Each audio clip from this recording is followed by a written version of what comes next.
Hello and welcome, beautiful souls. I am Marta, also known as Marta the Medium, and I'm so honored to be your host for How to Be a Psychic Medium, a virtual retreat for spiritual seekers. This sacred gathering is brought to you by my Psychic Mediumship Academy, where I help spiritual seekers and emerging psychic mediums unlock their gifts and deepen their connection with spirit, while also supporting those already walking their spiritual path to expand their abilities and align more fully with their soul's purpose. Today, I have the joy and honor of welcoming our guest, Sasa. Sasa is a clairvoyant, channeler, medium, and artist devoted to guiding creators and healers into their highest expression and deepest thriving. With the support of her loving spirit team, she offers intuitive, soulful guidance that illuminates the path of creation and spiritual expansion. For over 2 decades, Sasa has supported empaths, mystics, and visionaries in accessing greater clarity, creative flow, and soul aligned purpose. She's the creator of 5 powerful oracle and tarot decks, including the Portland Tarot, the Sovereign Oracle, and the Mojo deck, each designed to help users connect with their inner wisdom and divine potential. Following a life-changing Kundalini awakening in 2020, Sasa's creative and spiritual channels opened in a miraculous ways, fueling the launch of transformational programs, channeled artworks, and a bold jewelry line. Her work is deeply rooted in the energies of 5D consciousness, Gaia's magic, and the limitless possibilities available in the quantum field. She holds sacred space for visionary souls to activate their highest timelines and step boldly into the miraculous. Sasa, welcome. I am so excited to share this space with you. Oh, Marta, thank you so much for having me. I'm really excited for our conversation today. Me too, and especially because we don't know when and where it's going to take us exactly. So this is the exciting part about it. But let's begin at the beginning, if there is a beginning. I'm curious, how did you first become aware of your psychic abilities? Was it something that developed over time, or did you always feel connected to spirit in some way? I actually had a kind of a slow-moving early experience with getting into my more into my intuitive awareness. I definitely had little moments over the course of my upbringing where I noticed that I had uh, some kind of connection to source, and I felt that connection. I feel like I walked through the world as an empath, and that was a term that I didn't really have when I was growing up. So I grew up in the South, in the United States, and it really wasn't something that people really discussed. So I learned about my abilities through a class that I took that a teacher of mine taught called Psychic Kindergarten. Her name is Liliana Barzola. She has actually taught many, many empaths how to manage their gifts, how to work with their gifts. And I really loved everything that she shared. And I had beautiful, profound, witnessing and space holding from my teacher. And then also profound experiences when I went into her classes because something about having the group experience was really profound. It opened the energy field for noticing things more readily and easily. And so I learned all about managing my gifts. I learned how to recognize that I was actually having an experience. Sometimes we don't tune into that, very easily in the beginning. It takes a minute for us to sort of recognize that we are having an intuitive experience or an empathic experience.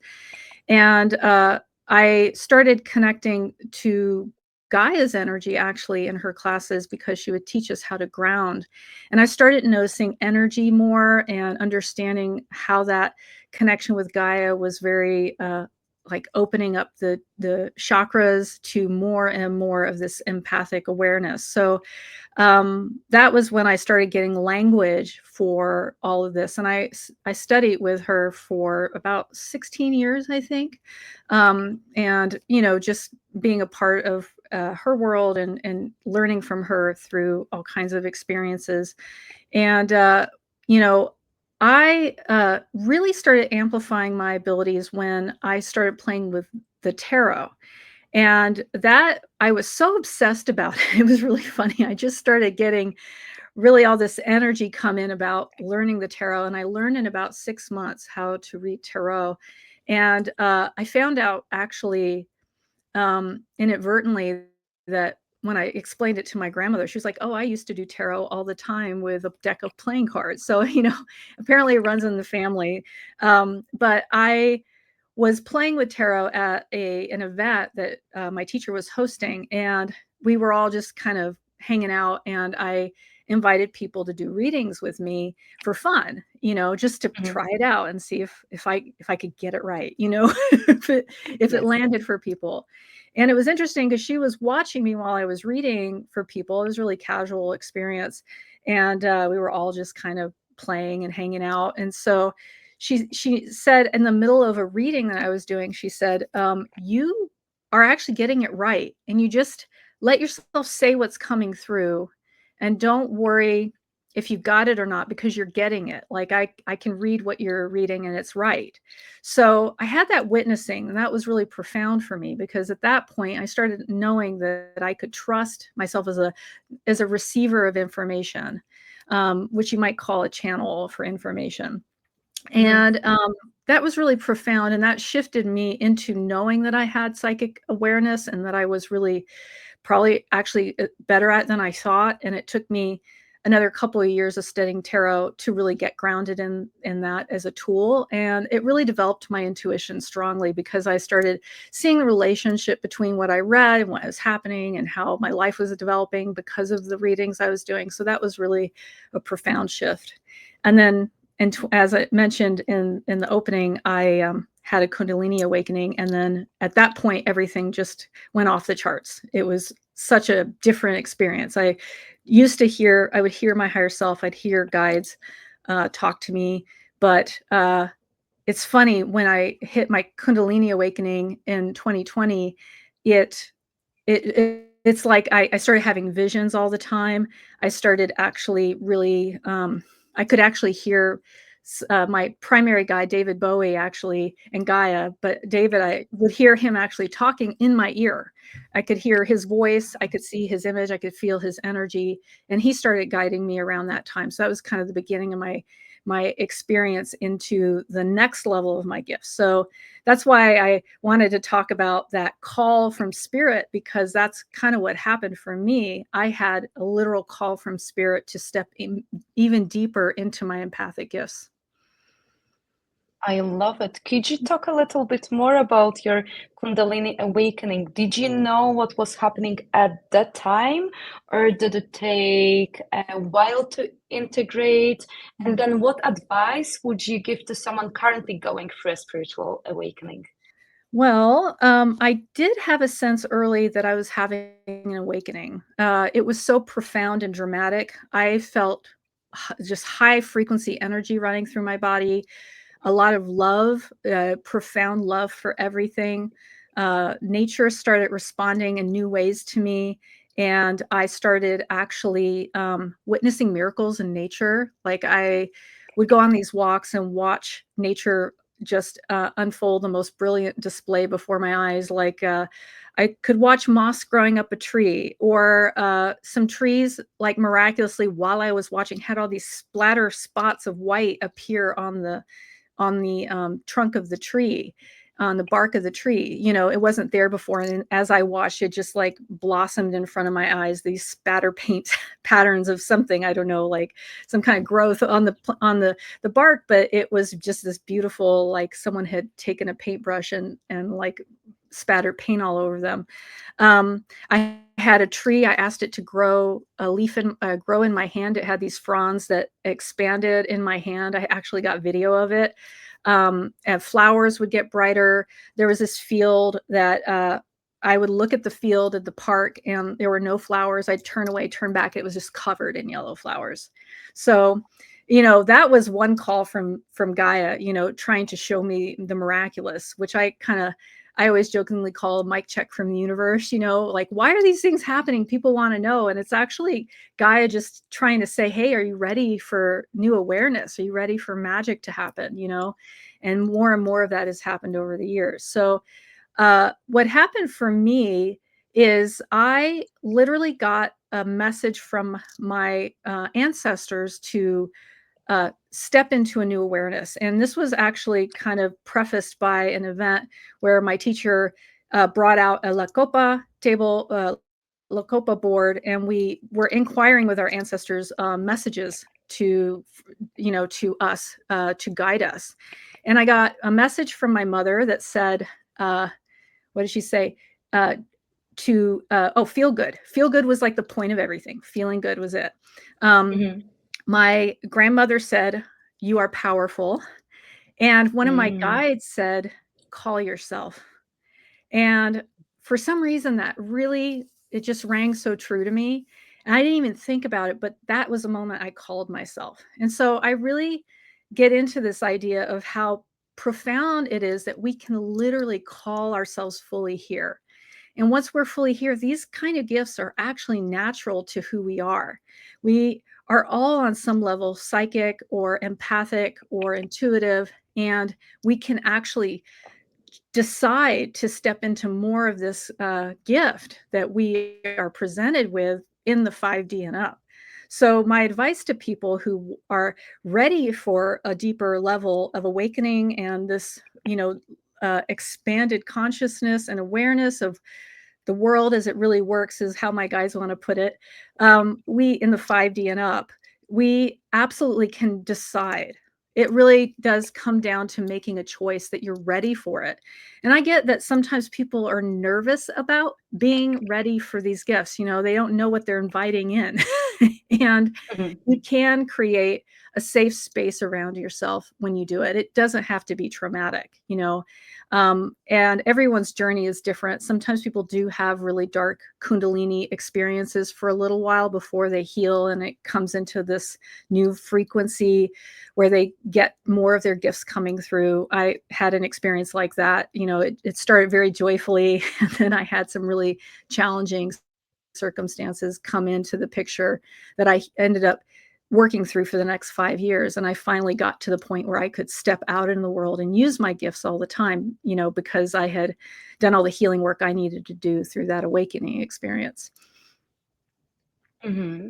One thing I absolutely love, well, there are so many things I love, but one of it is the way you talk about commanding higher level gifts. And that's such empowered language. And it is something I think more of us need to embrace. So I'm curious whether you could expand and talk a little bit more about how do you help others to move past fear or doubt when stepping into their gifts? Mm-hmm. And how can one consciously Mm-hmm. decide, or how can one claim their gifts more fully?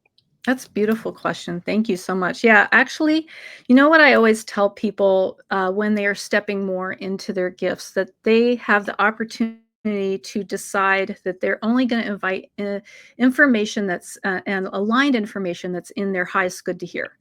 That is highest light, highest good. So I always say start any inquiry with spirit with that intention, always highest good. And that actually is a great container for evolving your gifts in a way that makes you feel less fearful and more secure, and puts you in a space of getting the most aligned guidance from the highest vibrational energies available. So that's one way to go about actually stepping fully into your gifts without any fear or damaging repercussions or whatever, because everyone has, like I said, a different experience. Sometimes people go through that, and I want to say, be careful not to say that people invite that in. I don't think that that's actually true. When people do have those experiences, there's all kinds of things going on under the surface, and it's not your fault if you do have some difficult resounding difficulties with your spiritual experience. That is a thing that happens sometimes. But when you are stepping more into these gifts, well, for one, you're being called for a reason. You feel the urge to learn more and do more and experience more naturally. It is absolutely a calling from within you. So you will feel that momentum toward it. And it might freak you out for a second. That's what my guides say. Sometimes it freaks you out for a second because it's so new. It's such a strange terrain to know that you are actually able to witness the miraculous, which is being able to hear guides. That is super miraculous. So, and you might start to question your sanity. I know that I've heard that many times from people who are learning this new path, that they wonder about, am I okay? Is everything working the way it's supposed to? I'm hearing things, and you get over the kind of hump of kind of societal pressure to define that in a way that isn't in your highest good, to see it in the stance of a gift versus a thing that might be bite you in the behind, at some point, right? So I think that we all have created a universe where this is actually the way we want to be. We are way more empathic than we even can grasp, and we are all meant to step into this. So everyone has this ability to step more into their intuitive gifts. And I think that we're being called to do that.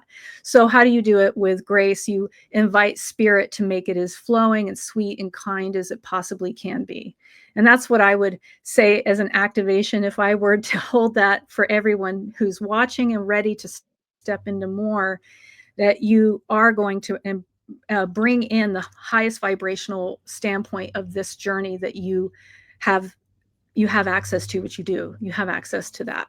So that is one thing. And then kind of coming around to commanding, I actually had, you use the word commanding, I actually had this experience of telling my guides at the beginning, because I was having a little bit of a trippy experience. I said, look, I hear that you're giving me more awareness here, and I want all of it. Give it all to me. I'm ready to be a real psychic. I'm ready to be very good at hearing stuff that doesn't make sense for me to know. Not like listening, and that's like an integrity piece. We don't go around listening in on everybody and try to like find out what's going on in their personal life. Like for me, it only happens in the container, and the way I receive it is their guides talk to my guides. They tell me what to say. They tell me what they need to hear, and then I don't stick my nose in it again after that. So that's how I do channeled work with my clients. And I think that's very important kind of thing to think about, that, you stay in your integrity when you are using your abilities. But I wanted to I joked with my guys. I said, I want 100% accuracy. I don't want to be telling people stuff that, is going to change. And it's funny because now they tease me. They're like, what you're realizing is that when you share a moment with someone, it's like that's the moment, that moment.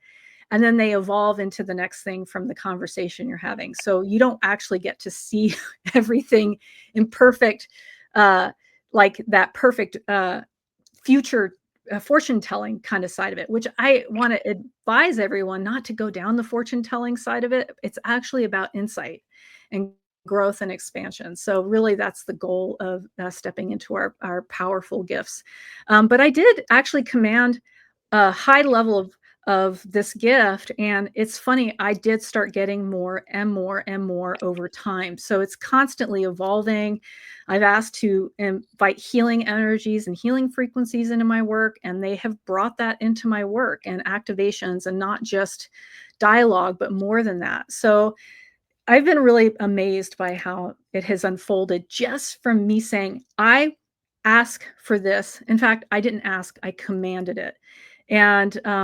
And they listened with love. They knew I wasn't being rude. They were like, okay, sister, you want it, you got it. So that's how it happened for me. I love it. So absolutely, I agree. Speak with your spirit team. speak openly what is it that you're ready for, or sometimes you might even not be ready, but like be open what it is that you're willing to bring into your practice. Sasa, do you think Yes. we can talk a little bit about how your gifts show up for you? Because this retreat is for some of the, well, for some people who are psychic mediums, some people who are developing, but also there are people watching us who are completely new to spirituality. Yeah. Uh, would it be Yeah. okay? Yeah, absolutely. I would love to. I think that when we start developing a higher awareness of our true self, it comes down to that because our true self is naturally gifted, everybody. And so if you're new to the idea of having these gifts and you're a little curious about it and you wonder, do I have is this part of my path? Do I have the capacity to do this? Do I want to do this? That's a question, right? Do I even want to do this? Everyone's answer Mhm. is a little different. I think it's normal for people to just say, you know what? I think that's too weird. I don't want to be burdened by that. I don't think that's for me. And I think that happens a lot. And if you're open though to the idea of it being easy, then you can invite that in and say, look, I'm gonna find the resources, the teachers, the space holders, the witnessing I need to do this in a safe way, to do this in a way where I get to be not seen or labeled as someone who's weird or strange, not to say that I don't find that sometimes people laugh and tell me I'm weird in a really sweet way, actually. And I just embrace that fully. I love being a weirdo, but it is a little challenging to our idea of who we are sometimes. And so it's okay to kind of bump against that if you're new to this. And for me, the way my gifts show up now is I will channel most of my content for my classes and things. And, I find that part of my job is not just about channeling and receiving information. It's about being a space holder and a witness on a frequency of a medium versus just being a good listener. So that's interesting. That's coming through. My guides are suggesting that that is actually a gift of an intuitive person, is the ability to hold divine space for others, divine witnessing for others, to help them kind of evolve into who they are just by you being present with them fully. And it all comes back down to knowing who you are. And that's what Gaia is leading us toward, is knowing our true selves. So in that knowing of our true selves, the gift of receiving information from all kinds of places comes into play, and you have access to all kinds of ways of doing that. And everyone has different clairsenses. I have sight, I have clairaudience, I have actually all the clairs. I don't remember what they're all called, but like there's even one for smell. I'll have guides send me smells that come out of the blue.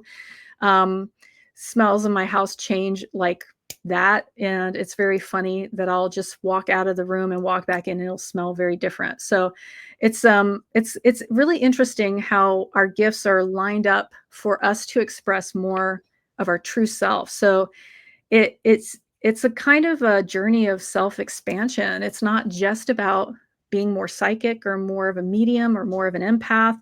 It is also about expressing your true self and becoming more of who you really are. And that has been all the jam of what Gaia has shared with me over the last 5 years. Is everything is about being your true self, including the psychic abilities that have come in for me.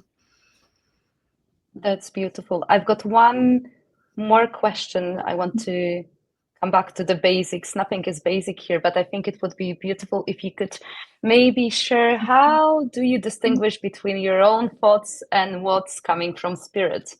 That's a really good question. And it's funny because it's so intuitive to me now. It's hard to actually try to explain that. But I noticed that it is not like it could sound like an inner thought, right? Like an inner voice. We have our own. Some people don't, but a lot of people have it like a sense of an inner voice, right?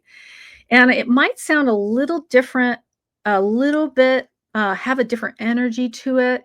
I find that my higher self has kind of created. It's kind of funny. It's a co-creation because these tuning in pieces of becoming more empathic and more intuitive and psychic have it's like you go back and forth with spirit and you get to dialogue about how you want it to roll. You get to say, I don't really like how that came through, or can you make that clearer? I don't quite hear that very well. So you start to listen, and then you expand into like this kind of you observe the reality in a new place based on what you need. I guess that's how my guides are saying to put it. So I hear it as a slightly different voice to my inner voice. It has a slightly different tone to it. It doesn't quite sound like my inner voice. It has a kind of an energetic frequency to it, and that is a subtle knowing. You know, it's like you need to give yourself a lot of room to play with these energies and to lean into things that feel like a soft answer versus like expecting it to be a loud kundalini moment like I had. Because I developed my gifts that way, by learning to listen to the soft voice as I did tarot readings, as I did intuitive readings for people. That eventually grew into a louder voice over time. And then you start to get into body awareness. So I have strong body sensations that tell me I like contract or expand, if something is a yes or a no. I feel energy flow differently through my body when there's like something is stuck. And I can read energy from anybody through a kind of a body awareness. It doesn't like come into my body. It's more a matter of like a sensory awareness. So those are some ways that I experience it. And it is so important for us to just make a dialogue with Gaia and say, look, here's what I notice. Can you make this expand this part? I'm ready for this. I didn't really hear that very well. Can you use a different voice for me? Sometimes people experience guides like talking through body sensations, and you could say, I'm not really into that one, but can you try something different? Like, I don't mind a hand on my shoulder. Can I feel a hand on my shoulder when I know you're present with me? People get goosebumps. That's another way that people will feel spirit coming in and communicating with them. So, and then there's also you are, funnily enough, the world will treat you differently the more psychic you get sometimes. So you might notice magic like I've noticed. In fact, when I tell these stories, people always tell me, you're funny, you told me that story and I had something happen to me like that yesterday. So there's a quantum relational aspect to like how we share stories and stuff. But people who are gaining an awareness will also sometimes change the way the world engages with them, and you'll notice more miraculous things too in the spirit world, speaking to you through signs and portents and animal sightings and things like that. Beautiful. Can we talk a little bit more? Could you talk a little bit more about Gaia? Gaia is the part of, well, she's the part of our lives. We are part of her life. And Yeah. how can we start connecting with her? How can we work with her? How we can become more aware of her presence?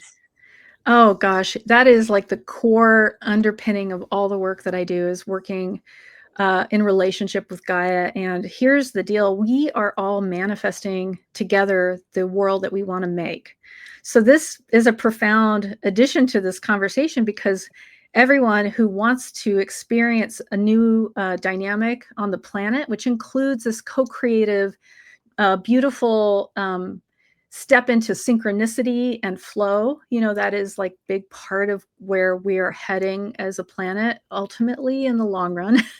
And we don't observe all of that happening all the time, but we do have these awareness openings that come in for everybody, that creates a gateway or a portal for us to pass through and step into a new frequency. So Gaia is the leading creator of this leading edge conversation that we as spirits are all having, including the animal plant kingdom and the crystals and stones and all the energies of earth and the deities and all that are all co-creating with us to create a planet where everyone is in a divine relationship with our knowing of our full true self, our true expansion, our coherent, co-created world that we are trying to build right now. So Gaia leads it all, and also kind of we are co-creating it with her. So she is listening to what we are pondering, what we're curious about, where we're going, and is helping us to guide us down a pathway, or we're co-guiding a pathway toward what is called the Omega Point reality, where everything is in coherence and aligned for all of the beings of Earth in a co-creative, perfect manifestation of like how we get to roll in life and be happy and be in flow and be connected and all that stuff. Not to say that we're in the middle of it happening in a big way, but we notice these things in our lives, and we notice these things in our communities around us. And our frequency is meant to rise into these new awarenesses and be shared, and it takes a lot of courage to share that you're having a psychic experience with others. And I've found that my community rose up to that and held me through that. And I think it happens that sometimes people do find that they need a new community too to hold space for them. That's a side note, but Gaia is guiding the whole process, and she is absolutely in the throes of waking people up. So you're going to be on this event, and I have no doubt that you will start to notice maybe a little Kundalini rising within you as you experience these amazing conversations, because everything is you are witnessing the true nature of reality through the experience of being here, and Gaia is really here to help us hold space for a world to come. And that is her work right now. And she is totally on board with everything that light workers and seekers and mystics and healers are putting into the field for us to step into in the new earth. So. I love it. Could we talk a little bit about your artwork? I'm very curious. Yeah. How do your creative and spiritual channels intersect? And maybe you could give an advice to other creatives who want to open up psychically through their art. That's beautiful. I love that question. I do mediumistic painting, so and drawing. I receive the entire piece channeled, essentially. And I used to paint and draw, and I've been an artist my whole life. And I always did things with intention and cogitation and thoughtfulness and pondering. And now I just put a pencil on the paper, and I can draw a straight line without a ruler, without any, used to be I'd kind of have to sketch a line, and now I just draw a straight line. And it's like there's spirit is absolutely making my hand move in a certain direction. So that's something that started happening early on in the experience. And part of it was actually I was playing with my spirit guides and asking them to work through me and see what that looked like. And it was really fun. So we had a lot of a playful kind of day where that was happening. And I was like, this is really great. I want to keep doing this. So I don't know, that might be an avenue for people to try, again, going in with highest good, highest light, high vibrational energies. You could invite a spirit of a painter to come and co-create with you if you wanted to, and see if they say yes or no. They might just not interested, but you could actually play with that idea and see what happens. It may work, it may not, it just started emerging for me. And I realized my higher self was kind of off in a studio working on all these ideas, because I would notice a theme start emerging in my sketchbooks. In fact, I initially went into not initially, but at some point I was going into this question of like how I could get into galleries. And I wanted something, my guys are saying, you could have always gotten into galleries. Okay. But I did have a question about like a thematic, a kind of a body of work that would be marketable, that would be fun for me and marketable and enjoyable to create. And I started noticing these drawings coming through. And I was like, my higher self's name is Esme. She actually channels through me too a lot.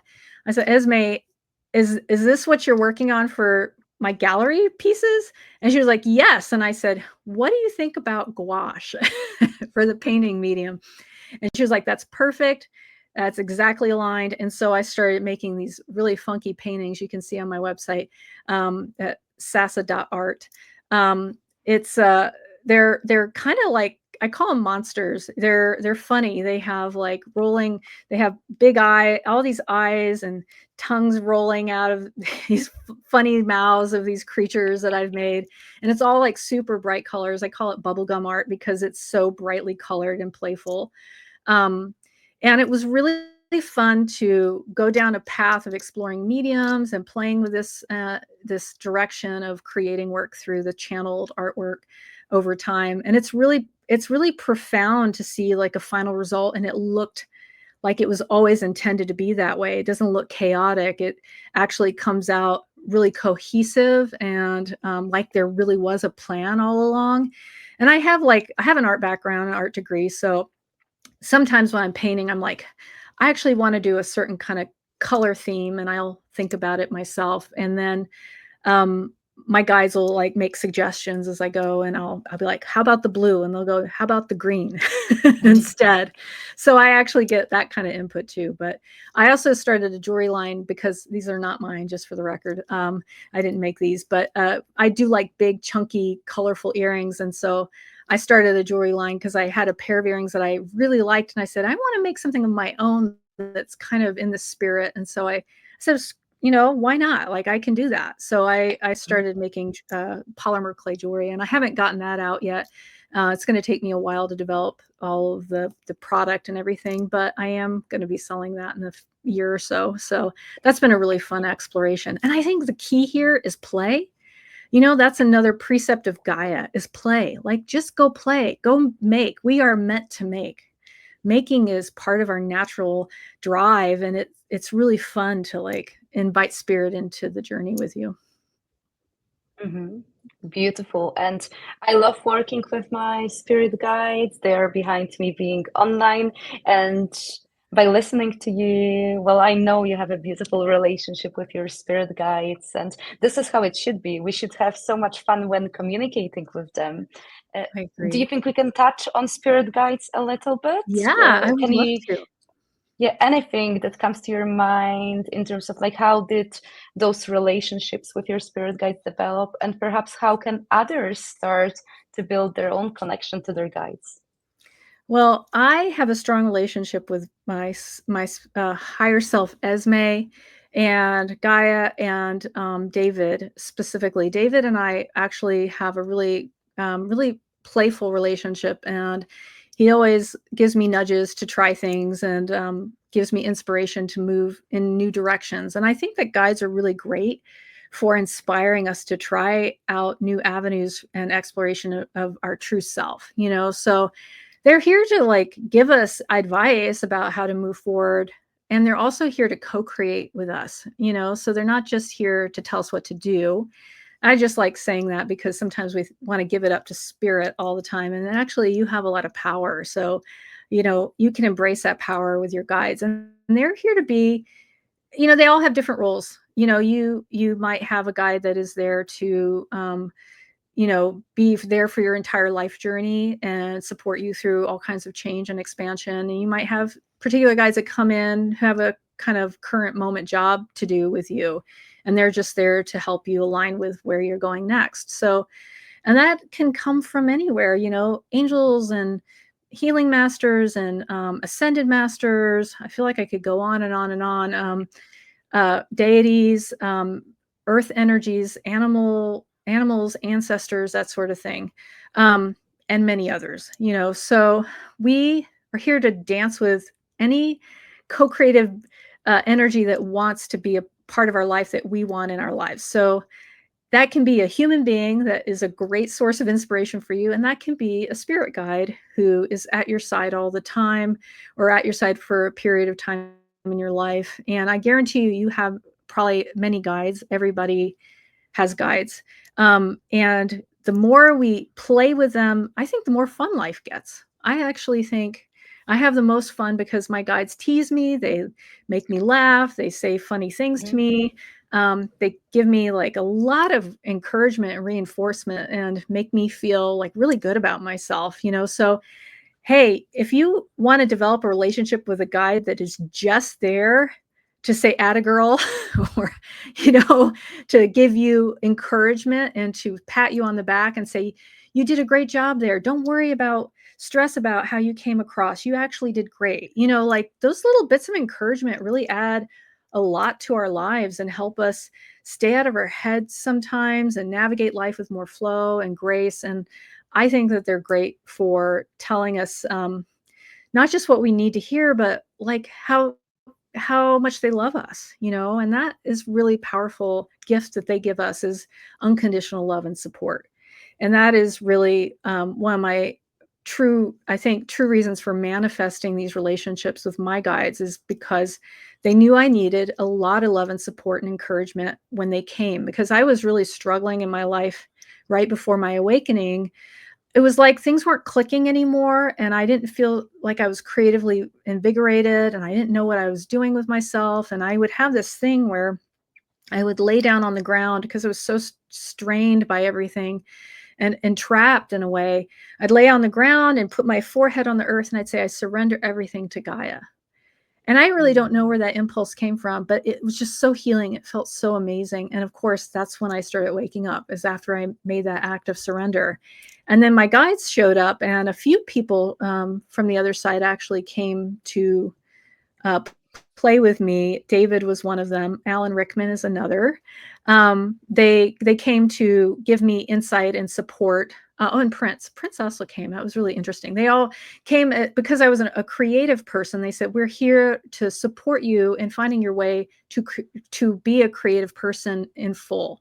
You've done a lot of creative things. However, you're feeling like part of you is missing, and we're here to help you find that." And so David was really profoundly important to helping me realign with my creative gifts and my spiritual gifts as well. So it was a beautiful unveiling. And since then, you know, between them and my higher self, Esme, and Gaia and other beings, I've learned a lot about 5D and the new earth and the quantum world, and how we are all being called into a next level of experience. And this is all as a result of having really kind guides in my space. So how do you stay grounded and energetically clear while working with so many spiritual dimensions? Do you have any daily rituals or non-negotiables that support you? It's a wonderful question. Um, you know, it's funny because I work so much with Esme, my higher self. She actually clears me all the time, which is interesting because I used to do a lot more clearing work on myself. And I do highly recommend learning clearing work, running your energy, grounding into Gaia or into the earth, more to the point, actually grounding your energy field, aura clearing. I mean, I think healers do benefit tremendously from getting Reiki and acupuncture and things like that because it helps keep you grounded and clear. I get body work that I think helps me stay fully in my body and stay present with the energies working with me. I actually can't say enough about how beneficial body work is for empathic people because we have a tendency to fly out of our bodies all the time. So being reminded that it's safe to be inside our body is really helpful. But yeah, I actually, at this particular point in my experience, my higher self Esme does actually clear me all the time. And I find that I'm very grounded through all the work I do. I just get more energized when I do work, which is really interesting because that I actually was always very energized by doing intuitive empathic work with people or psychic experiences and things like that, like readings and stuff. However, you know, yeah, it would drain me a little bit, you know, and I would have to go and do clearing work. And actually, one of my favorite things to do is so easy is to have an Epsom salt bath because that'll really clear your energy field too. You could put essential oils in the water too, and that really is very, very helpful. And kind of vision the kind of anything that is not you kind of going into the water and flowing out through the faucet when you empty the bath, or take a shower and do the same thing. But yeah, I think that is something that is just taken some time for my higher self to work on for me because I have this intention. I guess that is the kind of non-negotiable or the thing that I call forth to shift the energy is that I will always feel great doing this work and it will never drain me. And I think one of the key things here is like when you become sensitive to your empathic abilities, you start to notice when you're feeling other people's feelings. And then you get the hang of not holding their feelings in your body. You get the hang of knowing what's yours and what's not yours. And that in itself is a way to keep from getting drained, is by learning, kind of having emotional hygiene and understanding that's not me. I don't need to carry that, or I'm not going to carry that for other people, or I'm not going to run other people's energy through my body, because sometimes that'll happen. We'll unconsciously heal people through our own energy body. And that's where a lot of empaths, I think, get stuck and tired out from the experience and not feeling as grounded, because we're tied up in other people's energy all the time. So learning tools for that, is really helpful for shifting into a more grounded place when you're stepping into your gifts more fully. Beautiful. Is there a message you feel the collective needs to hear right now? Something Spirit's been nudging you to share? Oh, I love this question. I'm going to just receive whatever wants to come through. Yes, please. David actually wants to say that when we are operating on a new earth plane of reality, where we step into more of our true, true expression of who we really are, it changes the reality of Gaia too. So learning to embrace more of your power in life is the direction that Gaia is healing through. So it's happening through all of us stepping into our true power from within. So we live in a culture dominated by power over structures. So we're moving into the next playing field, which is the power from within arena, where everyone gets to define the life they want to lead from a standpoint of knowing who they truly are, because it changes your decisions. It changes you find new he wants to say a new forte in life, or a new power in your work and play. So the whole dynamic is about moving out of like a work ethic into play as work, or playful employment, as David will call it sometimes. So we enjoy everything we're doing, and we don't actually have to surrender our true self to any paradigm that exists. And so we're being called into an awakening of who we really are.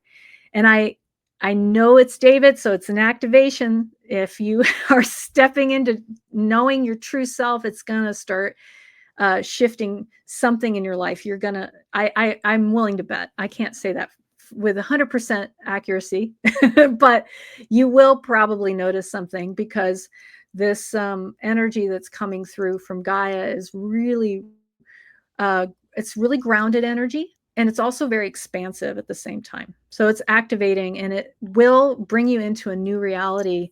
You will start to witness amazing things, and it'll unfold for each person in the right divine timing for their path and how their soul is calling them forward in life. So that's the message from David. And I think that, he invited me very early in my journey through our early communications. He said, "Do you want to join the real world?" And innately, I knew what that meant. It sounds like a weird thing to ask someone now when I think about it, but not to say that anything here isn't real. We don't live in virtual reality. It's not like that at all. But there was a sense I had that there was something bigger that I was called into. And that is what we are co-creating here, is a planet that is so grounded and rich and delightful that we can all truly express our needs and our desires and actually witness things coming into fruition more easily than we may have experienced in older frequencies of the planet. So that's his message to all of us right now. Sasa, thank you for sharing all of this. It's been such a deep, rich, beautiful conversation. And before we close, I want to let everyone know that Sasa is offering a free gift. Yes. Yes. A This gift is to participant of this retreat. So perhaps you can share about it a little bit more. Yes, it's a magnify your vision session. So anything that you are inviting in right now, wherever you're evolving, whatever you're calling forth from spirit at this time in your life, anything that's on your mind that you're trying to kind of percolate, reason on, suss out a new direction, or just want to wrap yourself around your new direction, whatever that looks like. I would love to do a reading for you. They are free for a limited time. I don't remember what the close date is on it, but go to the calendar. I would say go as soon as possible and schedule before the time runs out, because I can't offer them for forever, but I have a window of availability. So go schedule those soon. And it would be my honor to support you through whatever you've got coming up. And, it is a sharing, a divine witnessing, a reflection. I will receive information from your guides about how you are evolving and what's going on with you, and whatever you need to hear in that moment. And I know that we will have a powerful time where something magical will come out of it one way or another. It'll be actually really beautiful to see you and hold space for you. So please do sign up for that. I would love to have the opportunity to share that time with you. Thank you for sharing this. And if you'd like to learn more about Sasa's work, she's already mentioned, but check out her website at www.sasa.art, and you can connect with her on Instagram at Sasa Knows. Her offerings are truly transformational, and I encourage you to dive in. Sasa, thank you again for your presence, your power, and your heart. And thank you to everyone watching. Thank you so much for having me. It's such a gift. Thank you. And I'll see everyone in the next session. Goodbye, everyone. Bye bye.